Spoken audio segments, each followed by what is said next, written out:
Bab 024. Rahmat mulai berdeham pelan untuk menetralkan tenggorokannya yang sejak tadi terasa kering.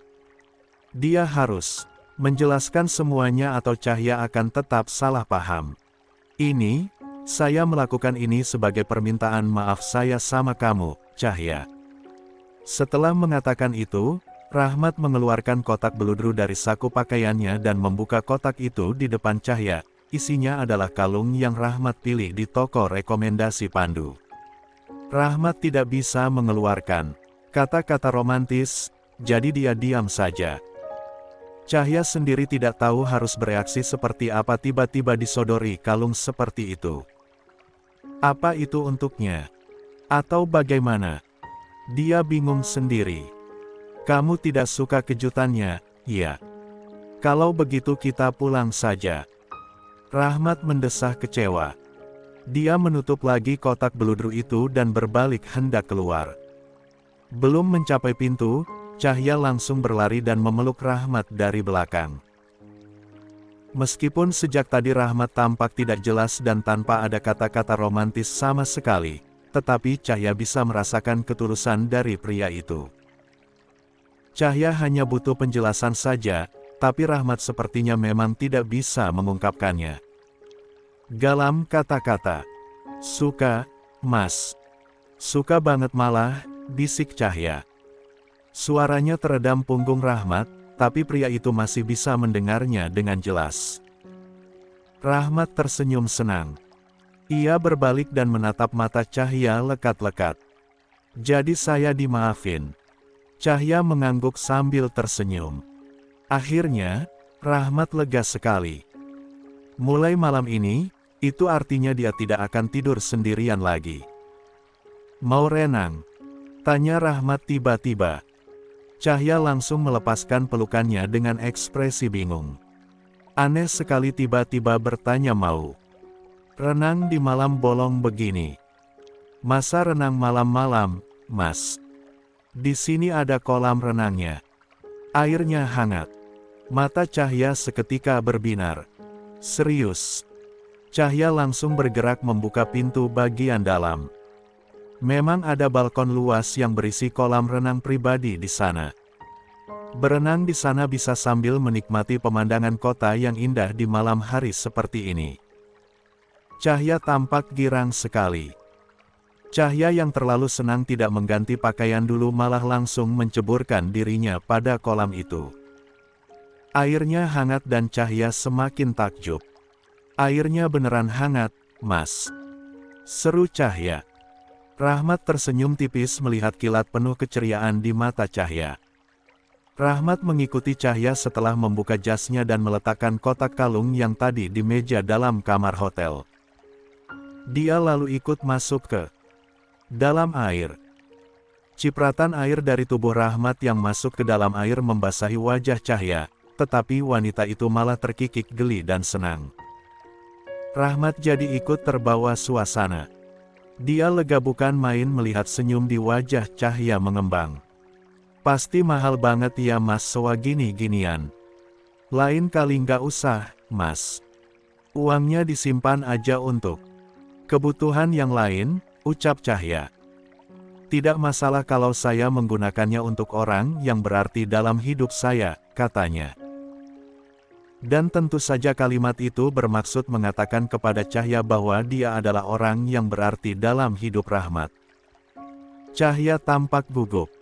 Pipinya mungkin sudah merah sekarang. Tapi ia mengalihkan obrolan itu dengan berenang ke tepian. Namun kemudian, pijakan Cahya lemah dan dia hampir terpeleset. Rahmat menahan pinggang Cahya sebelum kepala sang istri masuk ke dalam air. Jarak wajah mereka begitu dekat. Cahya bahkan bisa merasakan napas Rahmat menerpa wajahnya. Mas Rahmat. Panggil Cahya ketika dia menyadari posisi mereka terus seperti itu selama beberapa saat. Bukannya melepaskan Cahya, Rahmat malah menghapus jarak di antara mereka. Bibir Rahmat mengecup milik Cahya yang setengah terbuka. Cahya secara refleks meremas bahu Rahmat, berusaha untuk mencari pegangan karena kakinya yang lemas berkat ciuman itu. Sentuhan Rahmat menyebar. Telapak tangannya bergerilya kemana-mana. Lenguhan pelan Cahya menjadi melodi terindah untuk telinga Rahmat malam itu. Dan malam itu adalah sesi penyatuan mereka yang paling romantis semenjak pertama kali mereka menikah. Rahmat dan Cahya meninggalkan hotel pagi harinya setelah sarapan. Selama sarapan, Cahya tampak tidak terlalu berselera dan kelelahan. Rahmat terus memperhatikan sang istri yang seperti memaksakan diri untuk memasukkan sarapan ke mulutnya. "Apa makanannya tidak enak?" tanya Rahmat. Cahya langsung menggeleng. "Enak kok, Mas." "Wajahmu agak pucat, Cahya. Apa kamu kurang enak badan?" Jujur saja, Rahmat khawatir kalau mungkin Cahya kelelahan karena kegiatan mereka semalam. Bercinta dengan sang istri di kolam renang tidak pernah terpikirkan oleh Rahmat sebelumnya. Yang semalam itu hanya refleks saja sebab suasananya sangat mendukung untuk mereka memadu kasih. Rahmat juga tidak berpikir panjang. Karena air kolamnya hangat, Rahmat jadi merasa bersalah sekarang. "Hari ini kamu ada jadwal kelas?" Cahya mengangguk. "Tapi masih nanti siang, Mas. Kalau begitu izin tidak masuk saja hari ini. Saya rasa kamu butuh istirahat." Cahya langsung menggeleng. "Nggak usah, Mas. Aku sehat-sehat aja kok, cuma agak lelah aja. Mungkin kurang tidur sedikit." Entah mengapa, wajah Rahmat sedikit terasa panas saat mendengar kalimat Cahya. Tentu saja dia adalah penyebab Cahya kurang tidur semalam. Kalau diingat-ingat lagi, Rahmat heran juga dengan dirinya sendiri yang kelewat bersemangat semalam. Setelah bercinta di kolam, mereka juga masih melanjutkannya saat berada di kamar mandi hotel. Selesai di kamar mandi, lanjut lagi 2 ronde di kasur. Rahmat mengusap wajahnya sendiri, dia bahkan tidak menyangka dengan apa yang dia lakukan semalam. Namun terlepas dari itu semua, setidaknya Rahmat lega kesalahpahaman di antara dia dan Cahya sudah selesai. Usai sarapan, Rahmat dan Cahya akhirnya check out dari hotel itu dan pulang ke rumah. Rahmat menyarankan kepada Cahya untuk tidur dulu saja karena kelas perkuliahannya masih nanti siang, namun Cahya menolak. Katanya, kalau tidur pagi-pagi seperti ini malah membuat kepala dan lehernya sakit. Lebih baik digunakan untuk beraktivitas saja agar rasa lelahnya hilang. Rahmat menggeleng heran. "Normalnya orang lelah itu beristirahat, tapi saya heran kenapa kamu malah memilih banyak gerak." Cahya tersenyum geli. "Kondisi tubuh orang kan beda-beda, Mas. Tapi pokoknya, aku nggak suka tidur pagi-pagi, bikin sakit badan." Rahmat manut saja. Cahya mengisi waktu luangnya sebelum kelas dengan bebersih dan juga menyiapkan bahan-bahan masakan untuk memasak makan malam nanti. Memang memasaknya masih nanti, tapi melakukan food prepare terlebih dahulu akan sangat meningkatkan efisiensi waktu. Siangnya, Rahmat mengantar Cahya ke kampus. Dia sebenarnya tadi sudah berangkat kerja, tapi meminta izin sebentar untuk mengantar Cahya dengan alasan istrinya sedang kurang enak badan. Berhubung Rahmat itu termasuk orang yang disiplin dan jarang sekali keluar tanpa izin, jelas izinnya langsung diterima. "Memangnya nggak apa-apa keluar di jam siang gini, Mas?" tanya Cahya memastikan. Dia khawatir kalau nanti mempengaruhi pekerjaan Rahmat. "Tidak masalah. Lagi pula saya jarang izin keluar saat jam kerja." Cahya mengangguk-angguk. "Ya, memang benar juga sih." Cahya tahu Rahmat itu orang yang sangat disiplin dan cenderung kaku dengan aturan. Sampai di depan gerbang kampus, Cahya langsung turun seperti biasanya. Dia hendak langsung masuk ke dalam gedung, tapi Rahmat menahan pergelangan tangannya. Cahya mengernyit bingung. "Kenapa, Mas? Ada barangku yang tertinggal di mobil." "Iya." Bukannya menjawab pertanyaan Cahya, Rahmat langsung menarik bahu wanita itu dan menyematkan kecupan singkat di dahinya. Cahya kaget, membeku, dan juga tersipu. Rahmat tidak pernah melakukan ini, apalagi di depan kampus. Cahya sampai bingung harus bereaksi apa tiba-tiba mendapatkan perlakuan seperti itu. Terima kasih untuk yang semalam, dan untuk semuanya. Maaf kalau saya membuatmu kelelahan, bisik Rahmat. Telinga Cahya panas mendengar bisikan rendah Rahmat seperti itu. Dia tidak tahan dengan rasa malunya jadi langsung memalingkan wajah. Dia tidak sempat menjawab apa-apa, takut Rahmat mendengar degup jantungnya yang berdetak gila-gilaan, juga suaranya yang pasti akan bergetar. Akhirnya, Cahya langsung berjalan cepat-cepat masuk ke gedung kampusnya. Rahmat tersenyum tipis melihat langkah Cahya yang seolah sengaja dipercepat masuk ke dalam gedung. Dadanya terasa hangat, dan ketenangan seolah menyelimuti hatinya pasca kegiatan semalam. Puas memperhatikan Cahya sampai sang istri masuk ke dalam gedung, Rahmat kemudian kembali ke tempat kerjanya. Saat jam istirahat, Elang secepat kilat menghampiri Cahya. Dia baru saja mendapatkan laporan dari Cici kalau suami Cahya selingkuh di kafe dan ketahuan oleh Cahya. Elang marah sekali saat mendengar laporan Cici, apalagi Cici menceritakannya dengan menggebu-gebu menurut sudut pandangnya. Elang jadi salah paham dan mengira Cahya tersiksa dengan pernikahannya. Apalagi, Cici juga bilang kalau Cahya menikah karena dijodohkan, jadi Elang langsung berasumsi bahwa Cahya pasti tidak bahagia dengan pernikahannya. Elang mungkin hanya terbawa perasaannya sendiri yang masih belum bisa menerima kalau Cahya ternyata sudah menikah. Makanya saat Cici cerita demikian, pikiran-pikiran buruk Elang mengenai suami Cahya langsung melebar kemana-mana. Dia bahkan berpikir mungkin saja Cahya tidak berani minta cerai dan bertahan dalam pernikahan tanpa cinta itu karena takut sebab suami Cahya adalah seorang aparat. "Hai Cahya," sapa Elang dengan senyum lebar ramahnya. Cahya tersenyum tipis.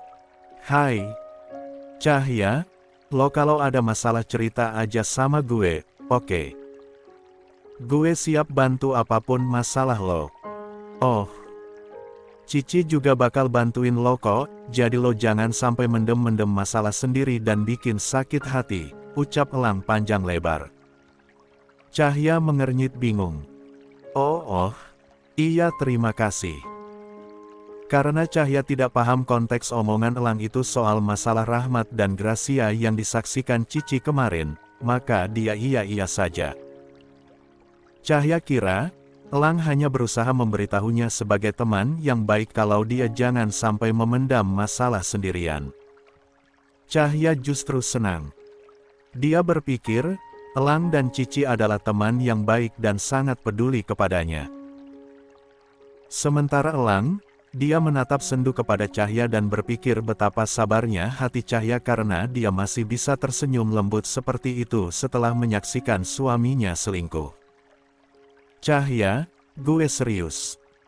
Kalau lo ada masalah pokoknya jangan sungkan buat cerita ke gue atau Cici." "Iya, terima kasih. Jangan iya-iya aja, Cahya. Please, lo harus mendengarkan dengan serius ucapan gue." Cahya malah makin bingung dengan tingkah Elang yang menggebu-gebu seperti itu. Maksudnya, Cahya sudah mengakui ketulusan mereka, jadi apalagi yang diinginkan Elang? Cahya mengangguk lagi. "Iya, aku pasti cerita ke kalian kalau misalnya butuh bantuan." Elang menggeser duduknya sampai hampir mepet dengan Cahya, seketika itu juga, Cahya langsung refleks menjauh. Elang terkejut. Wajahnya langsung berubah tidak enak. Maaf, gue nggak bermaksud untuk." Cahya tersenyum maklum. Kadang-kadang memang orang-orang kurang memperhatikan jarak antara lawan jenis. Apalagi di kampus, ada berbagai macam orang. Elang yang easy going dan bisa berteman dengan siapa saja ini pasti sudah biasa berdekatan dengan orang lain. Sementara Elang, Hatinya makin kagum melihat gestur Cahya. Padahal dia baru saja diselingkuhi suaminya, lalu harus bertahan dalam pernikahan tanpa cinta, tapi dia masih tetap menjaga jarak dari laki-laki lain. Cahya itu tipe perempuan yang sangat setia dan langka. Elang malah semakin kagum tak terkira. Serius ya, Cahya pokoknya jangan disimpan sendiri.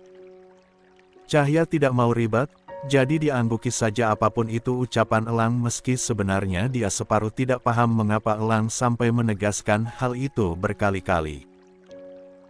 Karena Cahya ada janji temu dengan salah satu dosennya, dia segera pamit kepada Elang karena sang dosen sudah mengirimkan pesan bahwa sekarang sudah berada di ruang jurusan. Maaf ya, aku mau ketemu Bu Agustina di ruang jurusan. Ada tugas yang harus dibahas. Cahya pamit. Elang mengangguk. Mau gue antar? Enggak. Cahya mengernyit. Untuk apa? Dia sudah tahu di mana ruang jurusan. Namun jelas Cahya tidak. Mengatakan kebingungannya keras-keras, hanya disimpan dalam hati saja meski sebenarnya heran sekali dengan sikap aneh Elang hari ini. Enggak usah, makasih. Ya sudah, Assalamualaikum. Waalaikumsalam. Elang masih saja memperhatikan punggung Cahya yang terus menjauh. Pandangannya sendu. Dia sungguh ingin melindungi Cahya. Phone. Pulang dari kampus, Rahmat sudah siap menunggu Cahya di depan kampus. Cahya segera menghampiri Rahmat dan masuk ke dalam mobil. Mas Rahmat udah lama nunggu, kah? Tanyanya. Rahmat menggeleng. Saya baru saja datang. Oh, hening. Kadang-kadang Cahya bingung juga dengan situasi di antara mereka. Kalau dibilang kaku, ya memang keduanya cukup kaku. Rahmat sangat kaku, dan Cahya jadi terbawa canggung. Namun kadang-kadang, mereka juga bisa sangat hangat sampai Cahya sendiri tak menyangka. Contohnya ya ketika Rahmat membawanya ke hotel hanya untuk permintaan maaf. Jujur saja, hingga saat ini Cahya masih tak menyangka seorang Rahmat mau menyiapkan hal sebanyak itu hanya untuk meminta maaf. Cahya senang sekali, tentu saja. Kadang-kadang, Cahya sesekali mencuri pandang kepada Rahmat hanya untuk membaca ekspresinya atau mungkin sorot matanya. Namun tetap saja tidak berhasil.